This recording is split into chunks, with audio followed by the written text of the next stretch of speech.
Greetings. Hello, everybody. This is Anand Srinivasan from Viniti Technologies, Bangalore. Today, we're going to talk about solar on-grid power plant and how the net metering scheme in solar on-grid plant works and how the bills are calculated. You may be somebody who's just interested in solar on-grid power plant, how it works, and how the net metering system can be beneficial. Or you may already have a solar on-grid power plant with net metering scheme, and you just want to understand more and see how the billing is calculated for the net metering system. So we're going to take you through a quick understanding of solar on-grid power plant as well as calculations for the net metering bill. Before we go into solar, just a quick baseline on how electric power comes into our homes or small offices or any facility for that matter. We get power from the grid, what we call the grid. It is through a utility electric board or ESCOM or whatever we refer to that in our regions. So this power comes to our facility, and the first place is the meter, and this is a unidirectional meter. We just documents power going in, and then the loads such as lights and devices are connected in our homes. So the power flows from the grid to our loads, and it's documented. We call them units. The technical name is kilowatt hour, and you may be getting a bill every month or some other frequency, or it may be even prepaid. This is the baseline electrical system at a facility.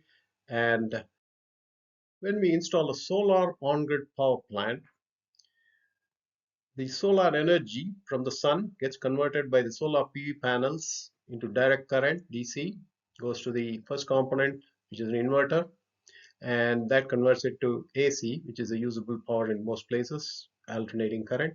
And this energy comes down to the metering area, and usually there is a solar generation meter which documents all of the solar power produced. And then it goes either into the homes to feed your lights and devices, or it goes back to the grid.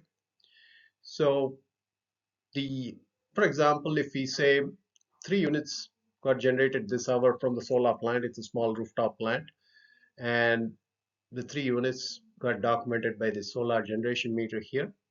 2 units is what your home is using right now, your facility is using right now. So 2 units get consumed here, and the excess 1 unit is what gets exported back to the grid. So this is called export. And this net metering, the bidirectional meter that we have in this location, the net meter documents the export of whatever units go out, in this case, the 1 unit. So this is how a net metering solar plant functions in one of the modes and during sunshine hours. During non-sunshine hours, night times, and could be even during cloudy hours, there's probably no solar power produced. So whatever the home needs, the facility needs, the total power needs to be imported from the grid. So that's called import. And this net meter now also tracks the import of power. That's why it's called a bidirectional meter. It can track imports as well as export. So there are some other small variations where it can actually combine low power from the solar as well as backfill the rest from the grid. We don't need to go into that details for simple understanding. So we've seen how exports and imports out of a solar plant work. And once you get the net metering bill, how do we look at it? So we start with the first column here, the solar generation meter reading, which is also called A, just labeled A. And it may say in this particular month, your end of the month reading was 300, the previous month reading was 100. So that means you produced 200 units this month from your solar power plant. Next column talks about net meter import reading.